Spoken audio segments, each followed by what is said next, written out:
Welcome. Welcome to Miracles with a Twist. I'm Reverend Lori Cardona. I'm here with Reverend Lisa Benton. We are having we're having a little fun with technology this morning. Some people might call it difficulties, but as a dear friend Pam once told us, that we have to think of our difficulties, our technical difficulties especially, as just opportunities to enjoy the moment. In the past, when we had this happen, we would just break into song and say, oh, let's try it again. Let's try it again. So here we are trying it again. So welcome. Thanks for being a part of this community. This is Miracles with Twist, sponsored by LMC Interfaith Ministries.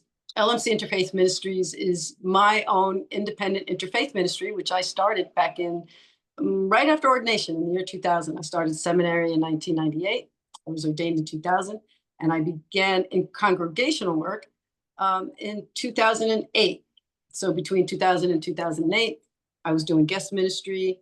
I was traveling to do guest ministry. I was also doing weddings and funerals because I was doing hospice chaplaincy. And then in 2015, I started Miracles with a Twist. So we are celebrating 10 years. It's our 10-year anniversary of doing Miracles. But LMC Interfaith Ministries also sponsors a number of monthly programs. One's on the beach under the full moon. And we have a few others that if you're interested in, join us just by simply signing up for the newsletter, and be sure to let you in on everything that's going on for us and with us.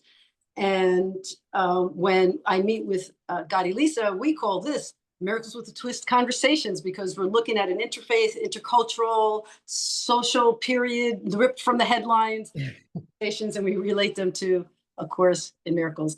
And also with the podcasts that we do, they're actually broadcasts. They're on YouTube. So when you're done listening here, please hit subscribe, please please share it with your friends, and join our community simply by being a part of it. Simply by, there's no membership, there's no fees, there's just simply conversation.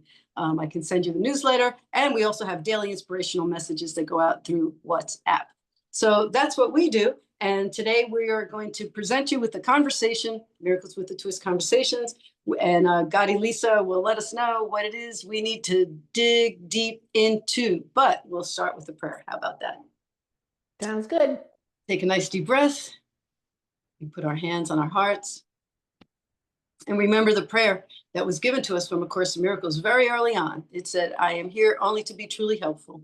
And so we ask to be guides, to be good stewards of God's grace and guides of wisdom, that we ourselves attain wisdom, that we pray harder, rise higher, forgive steadily, love readily, on this very bumpy road to enlightenment, in this earth body, in this time and space. We need guidance, we need wisdom, we need compassion, we need love, so that we can embody those things as well and take them out into the world with us.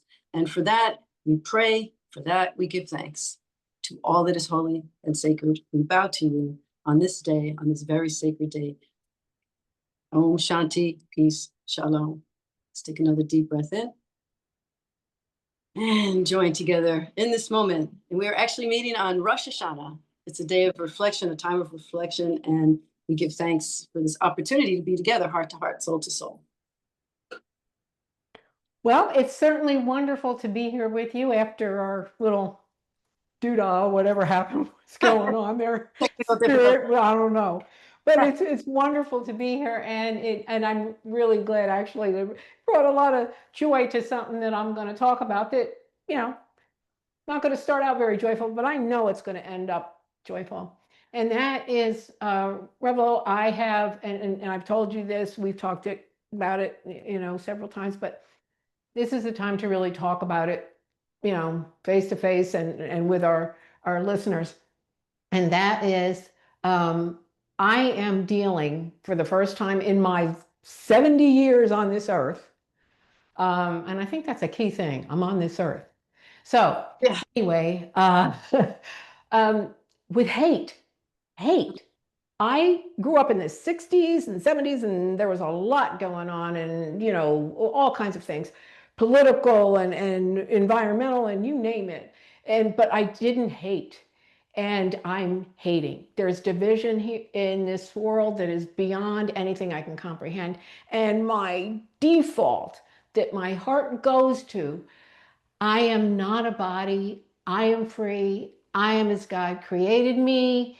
Lesson 199 and in the 200s for the review. It's just, it's not working. It's not working. And usually it kind of jolts me enough to where I can get through things. And it's sounds, and it disturbs me to even say this, but it sounds like platitude to me at times.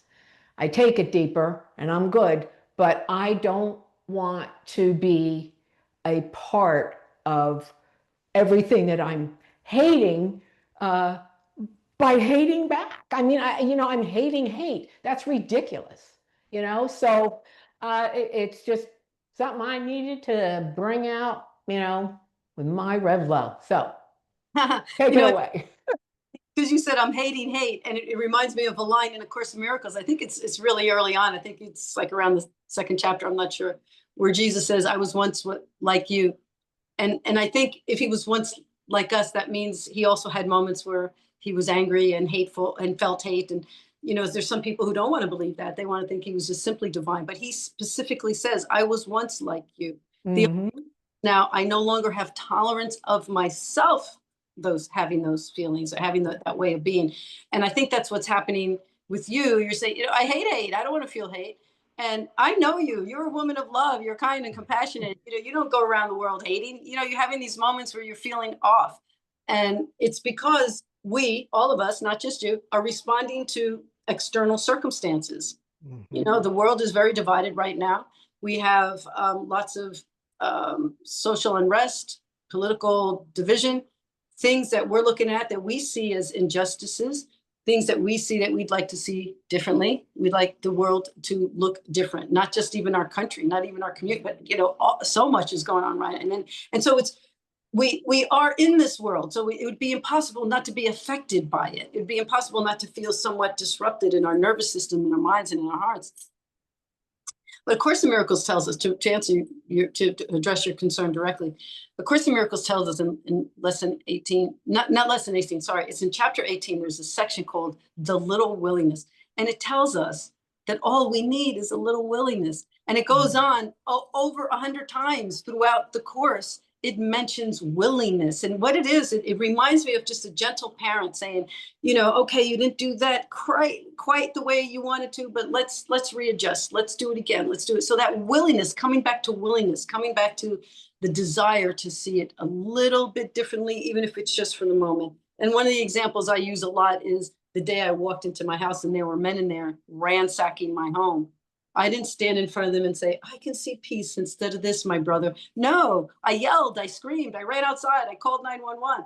I had to go through a long period of adjustment and healing and repair, not just repair within myself, but repair of my home. It was destroyed.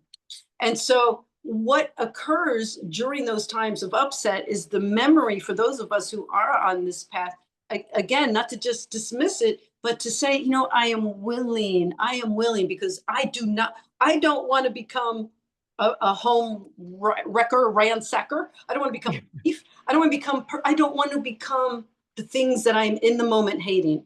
I do not want to. There was a great line in a show that I was watching. It was a mini series years ago called, I don't know, it's kind of like a revenge kind of thing. Al Pacino was leading this group of people who were survivors of Auschwitz, and they were finding Nazi criminals who had been protected, and they would go, and their names were changed, and they were protected under certain government programs, and they would go and affect revenge on them, kill them, right? And there was this woman who said to him, no, don't let them make us like them. Let's not become them. And that line always stayed with me, because even though all the great lines in A Course in Miracles, it's like, what is it telling us? It's telling us, don't become like that. Don't become that thing that because you're just momentarily hating. You're not a woman of hate. You're not living your life in the quagmire of hate, even though you're looking at it and you're saying, oh, I can't even turn the news. I can't look at Facebook. I can't look at Instagram. Nothing I can look at that doesn't show me something that may be upsetting. And so just we first look at what A Course tells us. Check in with your own willingness. Am I willing to go back to my original intention as a person on a spiritual path, as a spiritual disciple, as a minister? Am I willing to come back into my heart? Because that's out there. What's in here? That's out there. What's in here? Mm-hmm. Do I want to be a compassionate responder? Do I want to be a voice for peace? Even if in that moment I'm upset, you want to talk to me, you want to talk to other people, but we don't want to create a world of anti anyone or anything. We want to become more focused on what we love. And I'm gonna pull up something that I sent in the daily WhatsApp messages from Ram Dass. He said, I was spending so much time trying to embrace my divinity that I was pushing away my humanity, denying my fears, neurosis, desires, jealousies, judgments. I've come to see the perfection in the pain. I've learned to see it all as grace.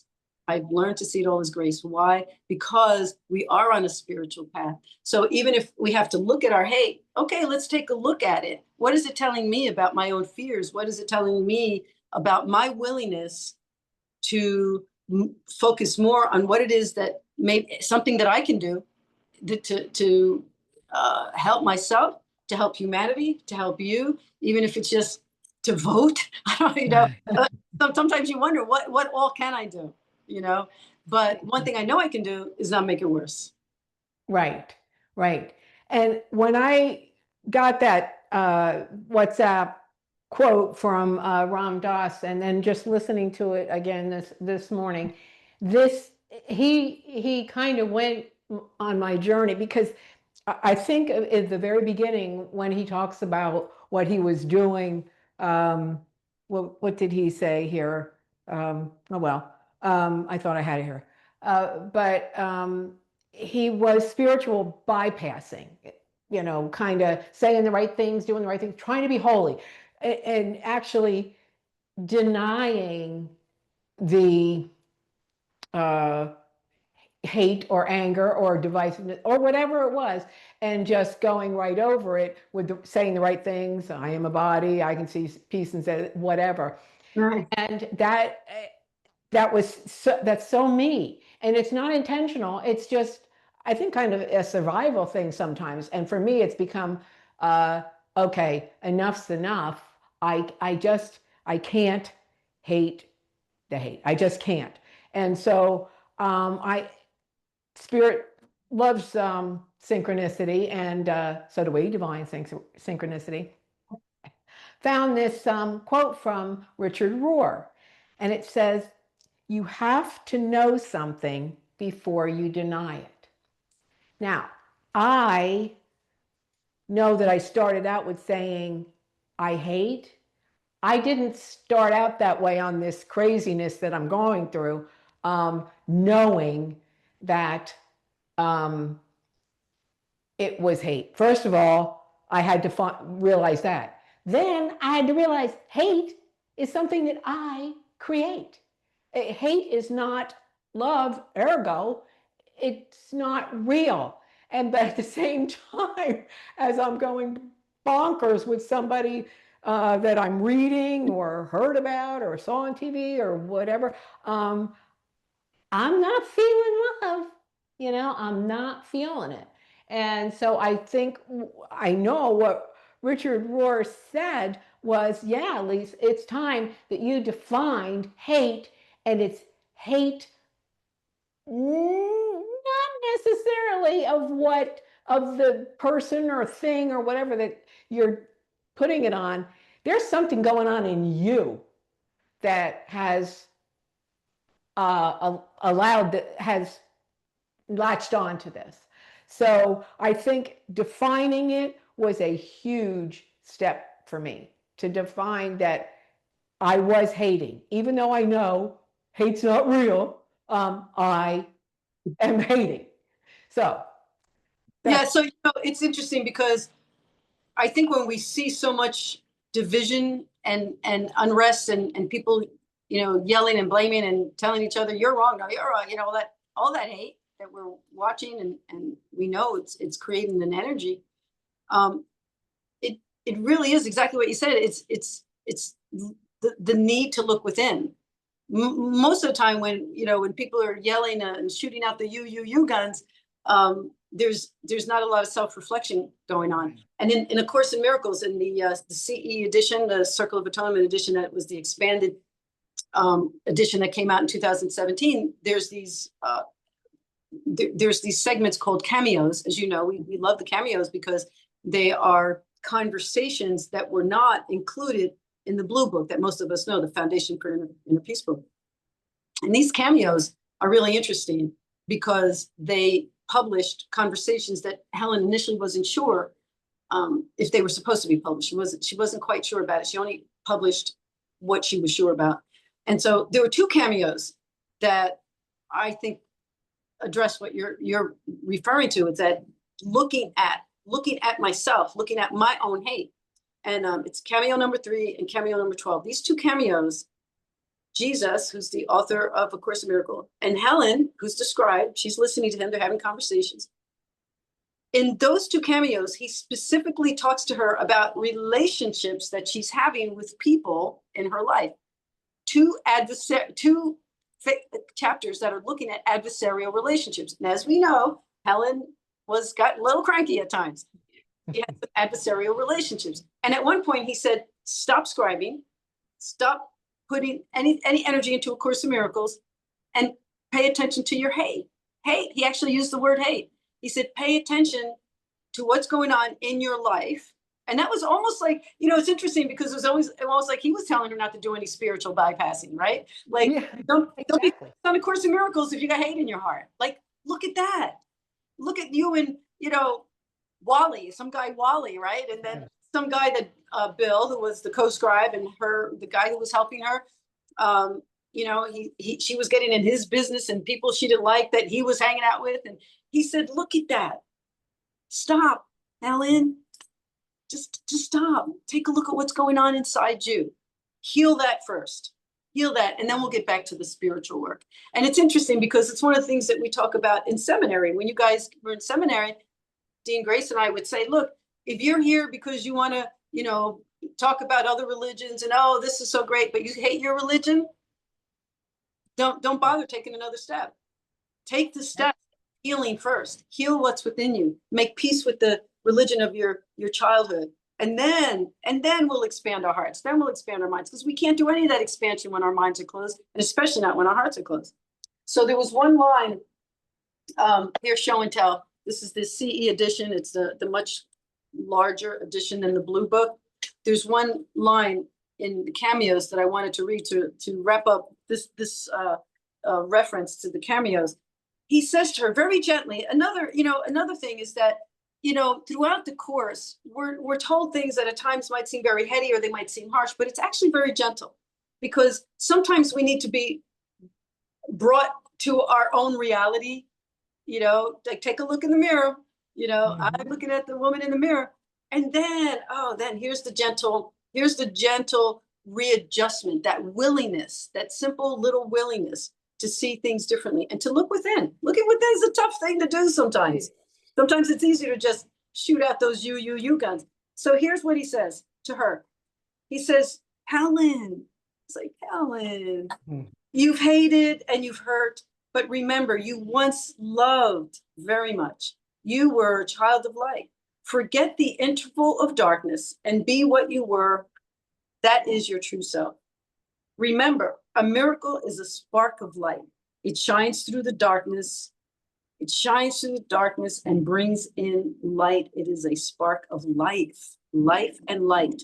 And so in this life, we forget the light. We forget the light in others. And the Course is gently reminding us to go back to see it. Because if I can see it in myself, I may be able to see it in those things I declare hate of and for. And that doesn't mean it's going to go away. Doesn't mean that life is suddenly going to be the way I want it to be. But maybe I can reduce the burden of my own disrupted heart. And that is absolutely course, it's coming from Jesus, but so of course it's the absolute truth. Who am I to say, I don't know, Jesus is right. But anyway, but it is so true. The thing, once I defined hate, of course, I had to define the fact that it doesn't exist, but I had to work through, and I'm still working through, it not existing when I'm being inundated from all sides. And I also find that these stories, because that's what hate is, it's a story, some projection that I've projected onto someone, you know, and then they haven't upheld their end. So I'm angry, I'm hateful, I'm divisive, whatever. But it's comforting to be the hero in my story. Yeah. You know, because I don't have to deal with any mirrors or anything if I'm creating something in my head instead of dealing with the pain of what is actually creating the hate. And so I had to go through, and am going through, and falling off the wagon and getting back on, falling off the wagon. I have to mourn this story of this hateful story of everything that's going on and being less than perfect and being all of that. I don't have to say everything is fine, that I am a body, and I am not a body, I am free, I'm still as God created me. And so none of this is real, because doesn't work, just doesn't work. And so I have to be able to, I'm mourning this story, because it was easier to go to the story in my head and get angry and all that than it is to go into my heart and say, okay, what's really rattling you? What do you have to get rid of? Forgiveness, maybe I just need to forgive, and that doesn't mean forget. It means forgive, let God have it. It's not up to me to decide. I created this story. I can end this story. And so there's forgiveness there. And so that is something that was difficult for me to do, to say goodbye to this great story. And like I said, I still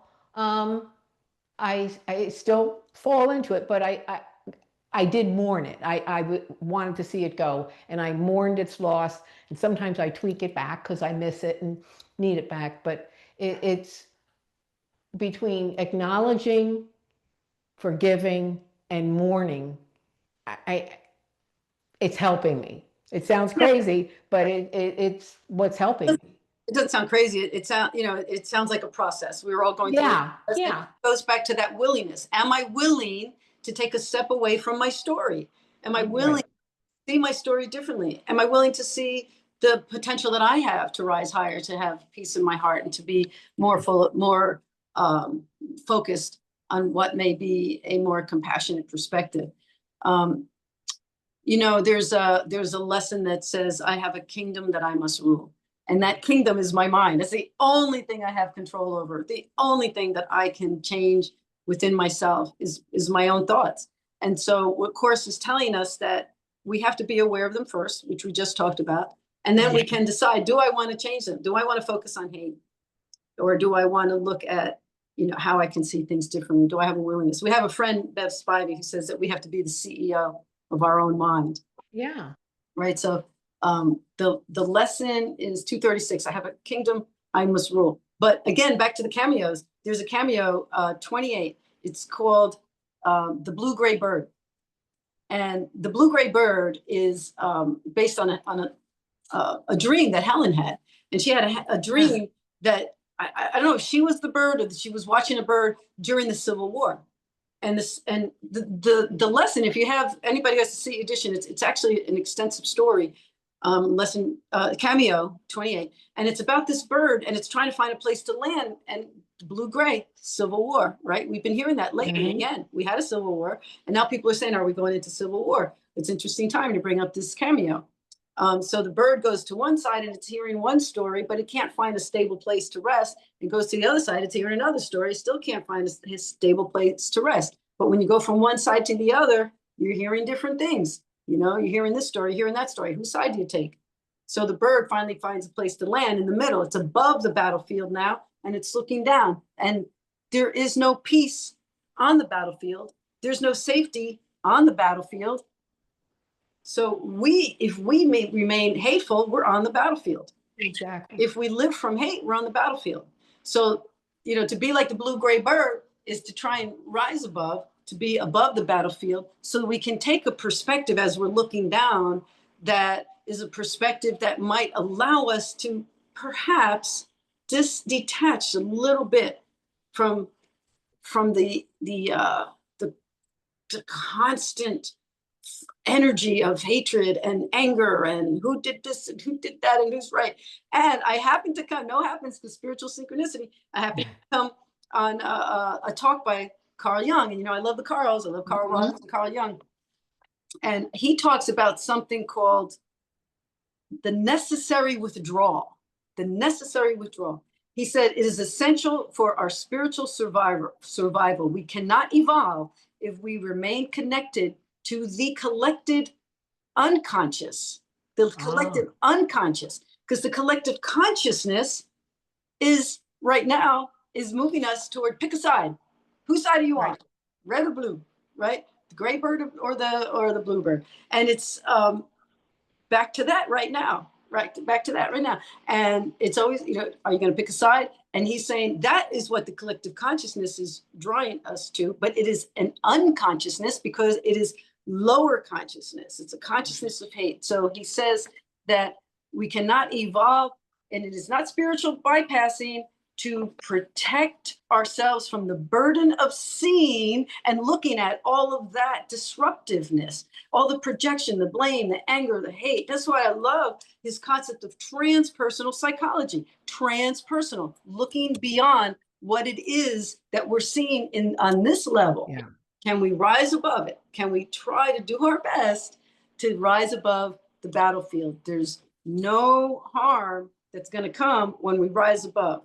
And it also reminds me of something else I sent out. No, I think I just sent it to you, a letter. There was a letter after the killing of Charles Kirk. A lot of people were responding very, knee-jerk responses. And there was this one guy, his name, again, I'm not quite sure that I'm going to say it right. So, you know, I don't know him, but I apologize if I don't say it right. His name is Qasim Rashad, I believe. He is, he's a human rights activist, and he's also an author, and he happens to be Muslim. And so he wrote this wonderful, beautiful essay where he referred to things, the divisiveness in refer to that killing event, that event. He referred to some of the things that Mr. Kirk said that he felt were harmful. And then he said something about compassion and love and kindness. And why should I feel kindness and compassion? He would say a paragraph of things that he felt were divisive, and then why should I feel compassion now? And this is how he ended it, which I thought was brilliant. He said, empathy, why should we feel compassion or empathy? Because this is our inoculation to hatred and fear. It is not weakness, it is strength. It is not acceptance of violence and bigotry. It is rejection of cruelty and hate. We have empathy not dependent upon whether others behave like decent human beings, but because we are decent human beings. That is how we build a future committed to justice, not violence. We have empathy, we have compassion, because it is what keeps us human. It's what keeps us in our humanity. It's what keeps us in this heart. And that is something we cannot afford to lose. We cannot afford to lose our compassion, our empathy, our kindness, our desire, our willingness to rise higher and to be connected heart to heart, soul to soul. And that letter, that article, I don't know where it was published, but that you sent and just shared with us, just every paragraph, every comment, and then like a response. And it was like almost like a call and response. It was it was amazing the way he did it. Empathy, I was thinking about my experience with forgiveness and saying goodbye to my story, and it makes me, you know, kind of sad to get rid of my story because it gave me comfort to be the hero in my story. It wasn't until empathy actually came into it it's very hard to be sad and not find empathy in oneself or in somebody else expressing empathy for me or whatever. But it's that is absolutely essential, because with empathy, we cannot be separated from one another. We cannot. We think we do. We make stories about it. We make backhanded comments without thinking. We say something that came from our head instead of our heart. But when we go to our heart and we are dealing with empathy, one-on-one, heart to heart, soul to soul, like you just said, we cannot continue the battle. We are above the battlefield. And it is so enlightening as far as, wow, this is something that I learned, but also lighting, making me lighter, and that I don't have to carry around all of this hate. I have to carry around love. I have to carry around what matters in my heart, what matters with my neighbors. That's what I have to hang on to. And there's a letter 132 that says, I loose the world from all I thought it was. And I believe that what it's telling us is to loosen our grip, loosen our grip on everything we thought it was supposed to be, and how it should be, and how you should be, and how you should be, and how that should be. You know, like to loosen our grip and to open our hands. You know, if you open up your hands and receive the blessing, it will be the opportunity to heal the heart that's hardened, to soften the heart that's hardened, and to have empathy for yourself, as you said. And we don't have to be the hero. You know, it's funny you said the hero of your own story, because they say in times of war, or in history, the times of war, the hero is the one who won. It doesn't necessarily mean it was the one who was right. So we have to, I loose the world, I loose my expectations, I loose the hardness of my heart. I loosen it from what I thought, because the only reason it's hard is because things aren't how I wanted them to. Right. You know?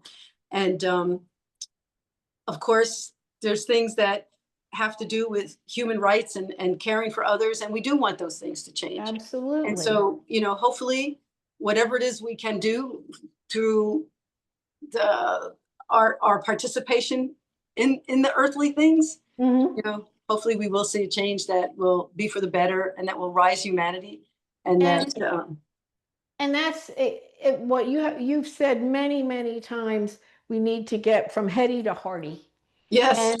And no matter what we do, that's why forgiveness is so powerful, and love is so powerful, because when we forgive somebody or something for whatever reason, we have released ourselves of the burden of carrying that around, and we can just focus on expressing love and being loving. There's always, and Jesus even said, there will always be poor.